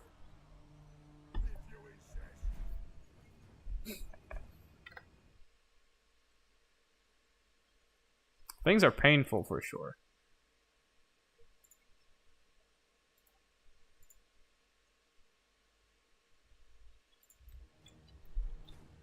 Now, the Soul Grinder is indeed here to do some artillery shooting, but the thing is the Bugman's Rangers are hiding, ready to shoot. And I don't know if the... Like, what even can the Flamers do here? They get close and they'll get shot up by everything and their mom. A little bit of nice dodging with the Soul Grinder here. I don't know. Maybe Alfredino will subvert my expectation, but yeah, I just don't feel like the Tzeentch army is gonna have a good time. Although he is doing some really nice micro there, dodging a lot of shots. But Kaarlhaarman is also doing some really nice micro here, constantly shifting the Bugman's Rangers formation so that Kairos cannot line up a good shot with the blue fire. Now he's landing a good, shooting a blue fire, as Bugmans are now standing still to shoot. Wait, what the fuck? And going through the most of the unit, doing some pretty neat damage. Now the Tzeentch army has to be careful. They're marching close with their Flamers, unleashing a devastating volley onto the Bugman's Rangers, but they themselves are taking a lot of counter fire. They might just be using their Tzeentch shield to the max effect here, trying to do some damage, take some hits, and then move out before the Tzeentch shield can no longer protect them. Another volley comes in on this side here. They might have overstayed their welcome as a second volley of Crawlers are shooting in. And yeah, they will start taking losses if they don't start backing off soon. Although the Dwarfs are bunching up a whole lot, giving the Flamers a lot better time to blast them away. But then, as soon as the Crawlers counterfire, they will just absolutely get eaten up by the crossbow bolt firepower. And there goes the first unit of Flamers. I assume that's going to start fading, and there goes the first unit of Flamer indeed. A massive loss for the Tzeentch army. Also, probably a mistake on Alfredino's end. Another blue fire coming in, burning up some of these Bugman Rangers, but not exactly what use did they really do there, other than some minor damage. Now, Kairos, due to the lack of Slayers around the battlefield here, he is jumping into melee combat, while the rest of the Tzeentch army is just running for their lives. A regrowth is cast onto these Flamers, trying to keep them up in terms of health, and while the Marauder horses are just cycling to the back here, trying to find an opening, Kairos wants to get out of dodge as soon as possible because Belegar does have some mighty melee prowess here. 60 attack and defense, definitely solid melee stats, while the Tzeentch Marauder horsemen are now taking shots from the Quarrelers. Even if they charge into the Quarrelers, this is not going to end well for them. First of all, charge defense against large foes. Their charge bonus will be nothing, will not mean anything to the Bugman's Rangers, and secondly, they have good enough melee stats, 24 attack and 38 defense. They will hold themselves in melee combat. against a puny skirmishing cavalry. On the other side here, massive catch for the Slayers here, working down some of these blue horrors. Some of the other blue horrors will be moving in to shoot, but then the Quarrelers will just make short work of them. Balance of power is still fairly even, but I don't know. I honestly don't know. If the Dwarfs can continue to keep a tight formation and stop the prevent the Quarrelers from being worked down, then it might just be the end for Alfredino's run. Soul Grinder is still here shooting though, doing some really nice damage to Balagar Ironhammer. While the Marauder horses are just cycling back and forth to whittle down the Slayers. Kairos charging in with a bit of charge bonus and anti-armor. Yeah, should do some nice damage to the Quarrelers, but then as soon as the other Quarrelers start turning around to shoot at him, he needs to back off, especially with the Slayers around, approaching menacingly. Now some of the Slayers got onto the Soul Grinder, which will be quickly move away and kite away the Slayers here. Flamers of Tzeentch, these guys are managing to hold with half their HP intact and most of their unit models intact. Possible trying to come back for a late game resurgent. Same for the other side here, just hiding in the forest, trying to stay alive, while the Marauder horses are trying to work down all the Spugman's Rangers with cycle charges. These guys got left on the standing for too long, and the Quarrelers will make sure they will regret it and feel the pain. Still plenty of ammo left on the Soul Grinder though, so perhaps a bit of cycle charging and a bit of missile kiting would be able to turn this around. Now this is where the Tzeentch army ability would be really useful here, but well, alas, they don't have enough spells to activate that. Yeah, they don't have enough spells to activate that tier 3 ability just yet. And oh, a massive mistake here. The Marauder horses charges in, but then they are now getting enveloped by the Slayers. They need to pull out of that as soon as possible. But some of them got caught on the Quarrelers, who have heavy mass as a Dowie, and they would not be able to get out of there alive, I'm afraid. Now here comes the massive army ability here, but most of the units were able to move out of range. So only hitting a Quarreler and some of the Slayers, so not the greatest outcome for them, for the spellcast. But that, a bit of mistake on Kaarlhaarman's box right now, unfortunately. A lot of the Quarrelers have pushed up way too far, and at this point, some of the Flamers were able to catch them unexpectedly, and taking some heavy damage. Kairos diving down might just be able to rout them off with some terror, but then there are some more Quarrelers, despite taking significant damage over the course of battle, were able to just stay alive with their Dowie leadership. Blazing Squillers coming in a little too close to the Quarrelers right now, and will be persuaded off with a bit of quarreling. Slayers engaging Blue Horrors, not a great engagement for either of the army here. Slayers will have enough stats to fight Blue Horrors, but Blue Horrors also have physical resistance and the numbers to work down the Slayers, and the Slayers will probably be dead first. But yeah. Oh, Kairos coming in, blobbing up a whole bunch of Dwarfs, but this might just be the blob that the Dwarfs want, using a bunch of Slayers to trap Kairos, who doesn't have the greatest armor to deal with all those anti-large damage, forcing out a regrowth on him. Balance of power is still fairly even though, with stuff moving in a little too close. The Flamers are definitely feeling the pain from all those focus fire. On the side there, the Soul Grinder is still kiting a bit, but Flamers are probably not long for this world. These Flamers are still firing though, but the Quarrelers, as soon as they turn and shoot at them, they will just feel the pain and regret every single decision they made in this life. And yeah, another Flamer gone and another important piece of firepower disappearing for Alfredino. And balance of power is even, but that's only because the Tzeentch army has a lot of healing coming in. And damage value-wise, Kaarlhaarman has gained double of what Tzeentch have obtained. So yeah, I don't know. I feel like Tzeentch really is in a tough spot right now. Alfredino is trying his best to micro for sure, but I just don't think Tzeentch has it in him. Yeah, I don't think Tzeentch has it in them to pull back this fight, because Kairos, as tanky as he might be with all the regrowths, he is approaching heal cap. Diving down once again, this time should be able to rout off this Quarreler and probably not even gonna come back. But you never know, it's the Dwarfs and they have insanely high leadership. But yeah, Blazing Sing Squillers being pressured by the Dwarf Warriors and whatnot, unable to get any good shots throughout the battle so far. These Marauder Hunters are being worked down, and Blue Horrors continue to go on the run. Oh, it seems that all Flamers are gone from the field, and really not much the Dawi can... not much the Tzeentch army can do against this reckless tanky boxing. I mean, it's not boxing for sure. It's more like a checkerboard onion build kind of thing.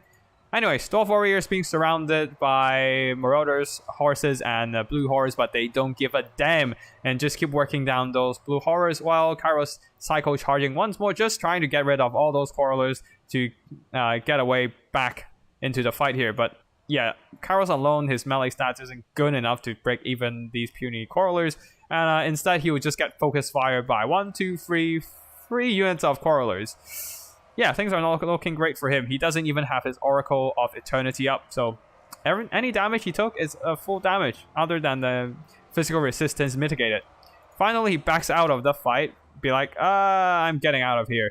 But yeah, balance of power is edging towards the favor of Kaarlhaarman right now, of the Dwarfs, and the glory of Kaarlhaarman.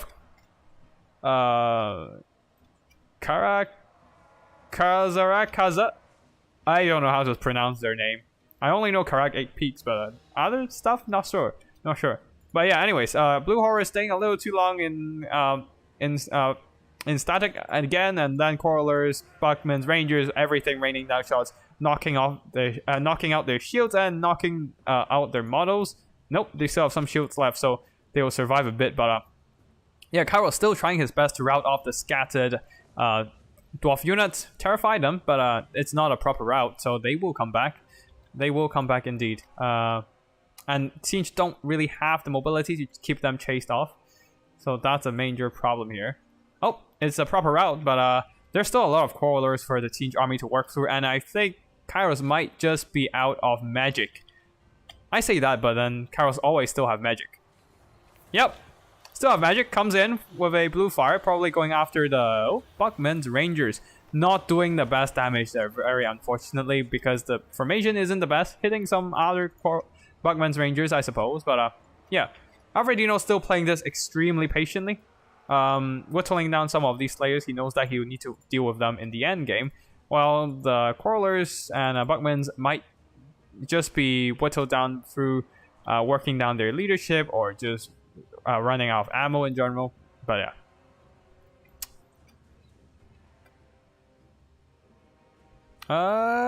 Is this okay, this is... I was wondering whether it fulfills attacking rule for a second, but yeah, it should be fine. There's still a bit of skirmishing going on.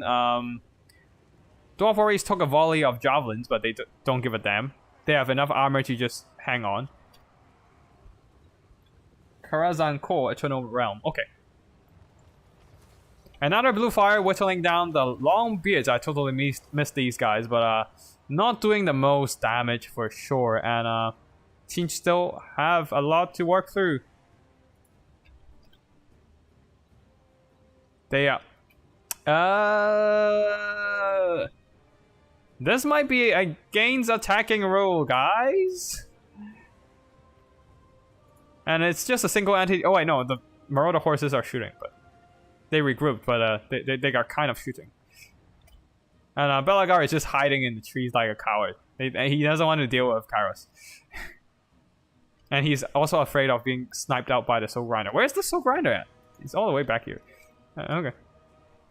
But yeah, the Marauder horses can't stay for too long. Kairos having his shield recharged, but unfortunately he needs to get out of there and let the other minions do the dying for him. This is definitely against attacking rule now, yeah? Okay, never mind. Alfredino is moving out to attack.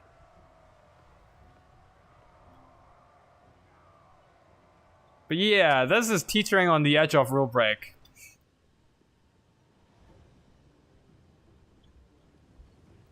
I mean, like, the Dwarfs would probably have this one anyway, so I don't see it to be a major issue. But yeah, Anyways, Tzeentch cycle charging a bit here.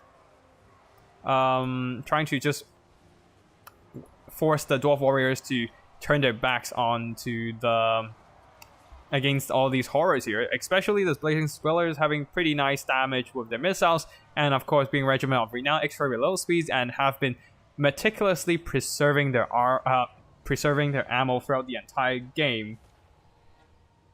Another army ability drops in, bombarding the Slayers, whittling down their life force, and then it charges.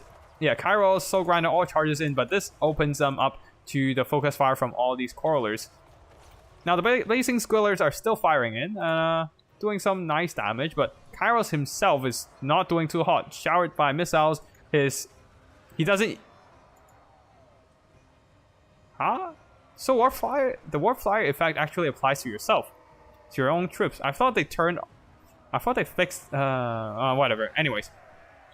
But yeah, he doesn't have the Oracle of Eternity on just yet, so he'll unfortunately suffered quite a few hits. Soul Grinder running down some Dwarf Warriors with the support of the blue horrors. What the hell is the lighting there? I always hate the snow reflection lighting, but yeah. I can't even see shit now. Come on. Oh god, what just happened? What? God.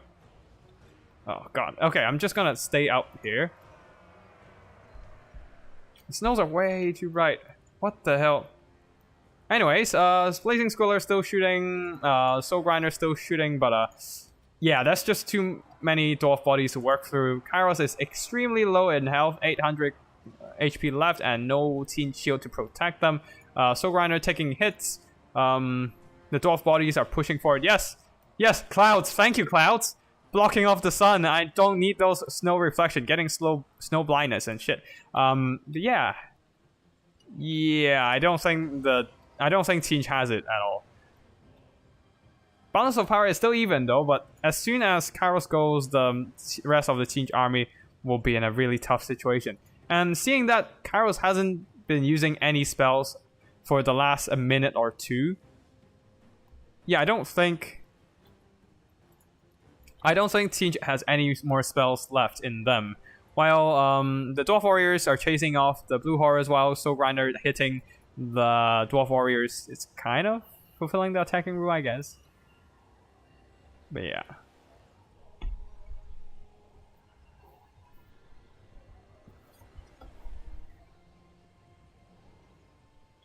Oh, so Grinder got a regrowth. It doesn't matter at this point. It more or less just holds up the balance of power. But I don't see anything that can work through so many Slayers and Bolts. I mean, there's still some regrowth Marauder horses are chucking out their Javelin, so I guess there's that, but as long as the Dwarfs can hold their ground, it's gonna be fine for the Dwarfs. Although I do say that all the regrowths from Kairos is a very annoying thing to deal with, and I hate it. And yeah. Officially, no, never mind. Bugman's Rangers eating another volley of Warp Flame. They do not have the regeneration so far, but they did approach almost to their heal cap, which is quite funny. Yeah, just from their regeneration. But unfortunately, their leadership is less than half for now, so they will no longer be able to activate this liquid fortification. The others, though, if there's still any others left, might just be... Oh, the sun is coming back! No! My eyes! The brightness! Anyways.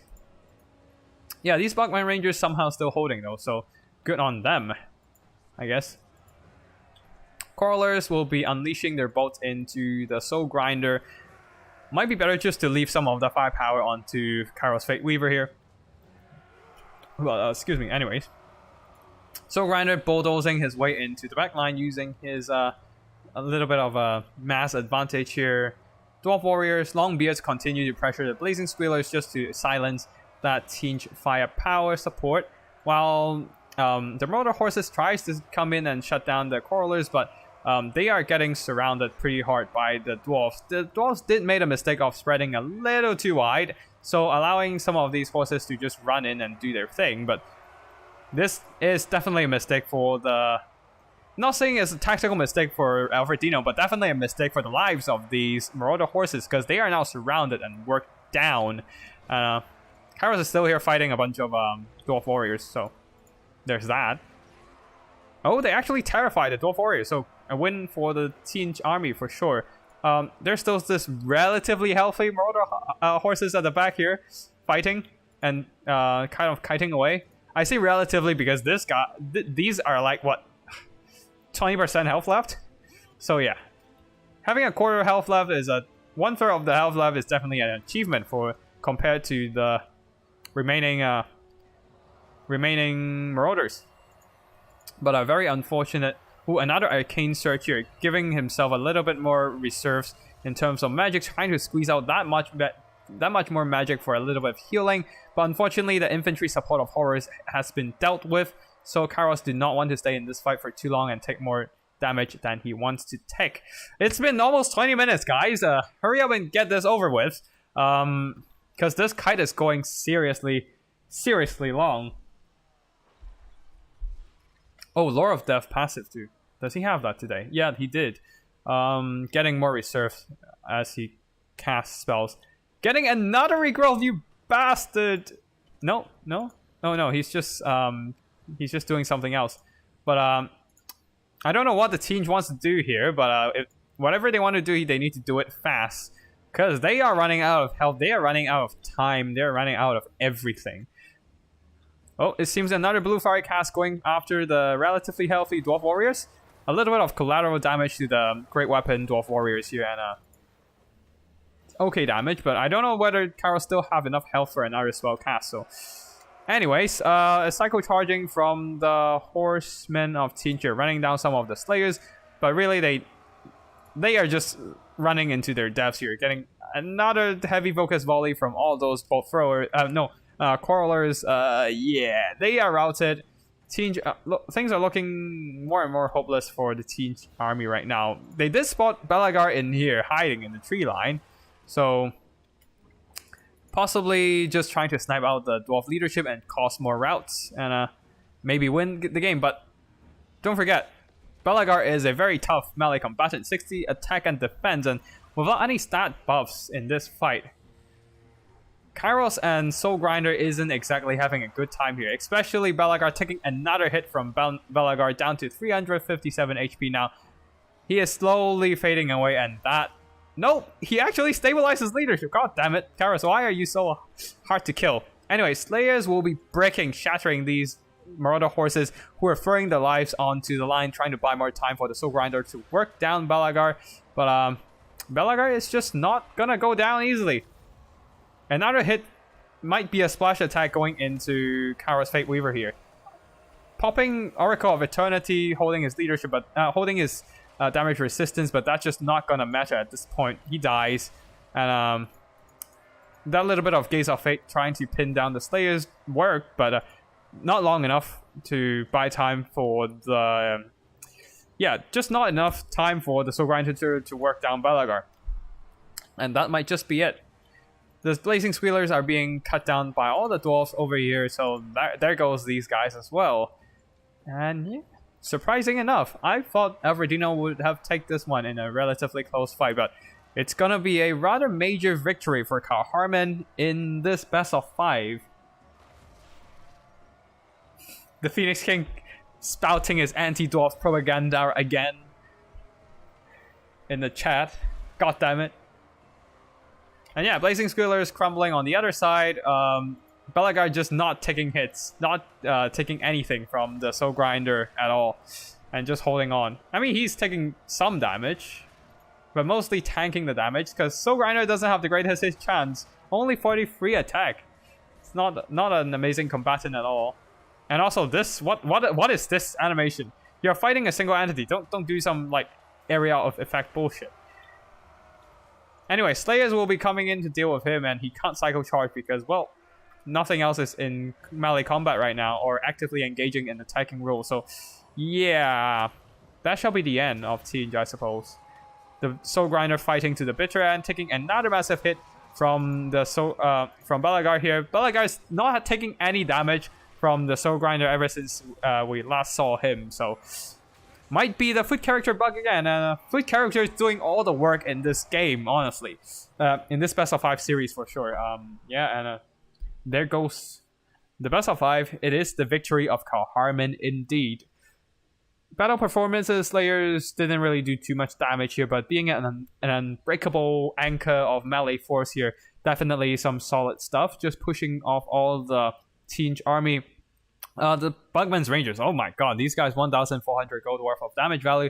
These guys also earning back their cost as well. Some solid performance from these very nice Dowie ranged unit. Longbeards mostly just taking punishment and pushing away enemy units. And Quarrelers, holy crap. All of them earning back their costs. Most of them earning double their own costs. Oh god. Things have been pretty nice for these Quarrelers, just spamming their shots against a Tzeentch army who is indeed weak to a force of a lot of shooting. Anyways, Dwarf Warriors didn't do much here, just taking punishments as usual. Belagard did some okay performance, but that's about it. He's mostly there to take punishment. Kairos Fate Weaver, not enough to carry this battle with the blue fire spams. Unfortunately, a lot of the spell damage was mitigated by the spell resistance. While Soul Grinder not doing too amazing as well. Blazing Squealers did solid though. The long range plus decent missile strength were quite beneficial for the Tzeentch army here, but the Flamers very sadly underperformed, being countered by a lot of Quarrelers shooting. Now the Tzeentch Marauder Horses not doing too well either.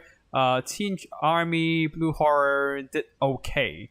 Yeah, very unfortunately, as I predicted, the Tzeentch army is just not great at dealing with the Dwarfs, just solely based on the army build of Kaarlhaarman.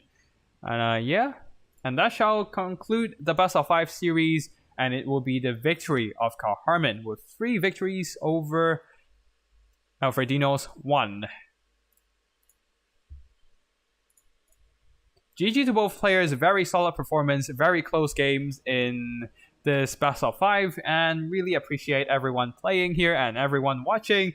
Let me just do some quick announcement. I'll be going for a bit of a traveling for the next week or so, but we'll be back in the weekend after next week. So I'll be back at around 11, 12, 13, and I'll be hosting a not full Vanguard, but I'll be hosting a Vanguard-focused tournament on the Land Battle Capture Point mod, just to partly satisfy my craving for Vanguard action, and secondly, test out the limits of the Land Battle Capture Point mod.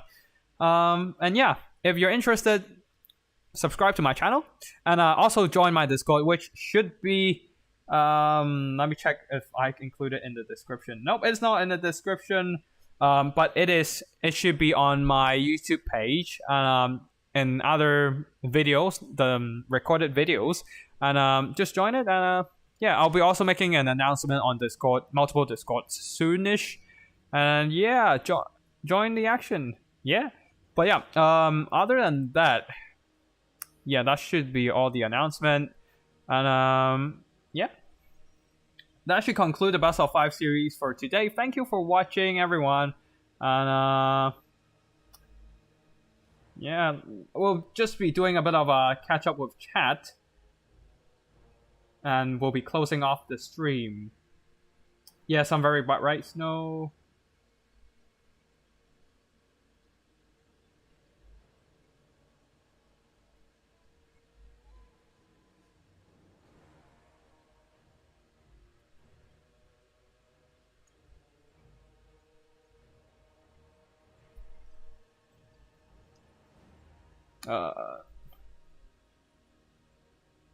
It is right. It is quite impossible a matchup for Tzeentch actually, Jampy. Healing is busted. Yep, indeed. 10k damage to 5k damage, and balance of power is drunk and say they're even. Well, unfortunately, the regrowth were there to keep everything up, to keep the Tzeentch armies up. Yeah, very sad times. Regular ladder match. Kairos is invincible according to the balance of power. Yeah, the balance of power of Kairos is definitely broken for some reason. They really need to revise the balance of power for some of the caster lords. Nerf the healing as well.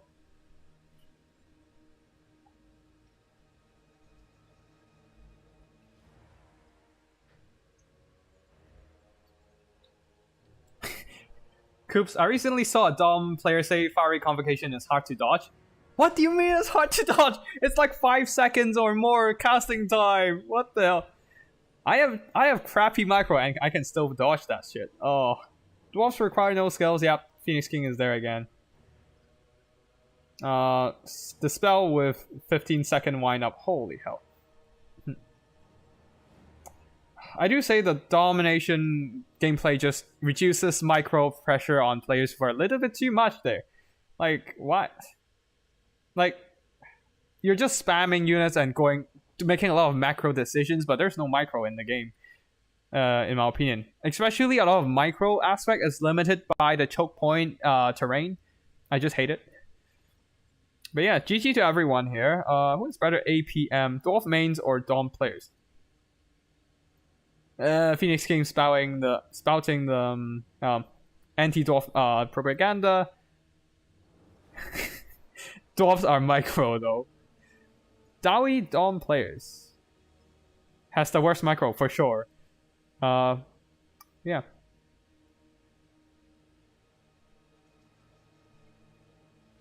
It's funny how Dom players struggle in land battles and hop back, but when land battle players come to Dom and get some bases, they smash heads. Well, the thing is, domination doesn't really require much micro, and really just about learning the mechanics of the gameplay, and you just desummon lords and resummon them, and resummon things with summoning. So yeah. Oh, Fat Kid Resus, you're late. Well, you can always check the archives, but yeah. That should be all for the chat as well. And yeah, we'll be done with today's stream. Big thanks to all the players playing in the tournament and everyone here watching my stream. Massive thanks to BBB too for inviting me to cast this amazing best of 5.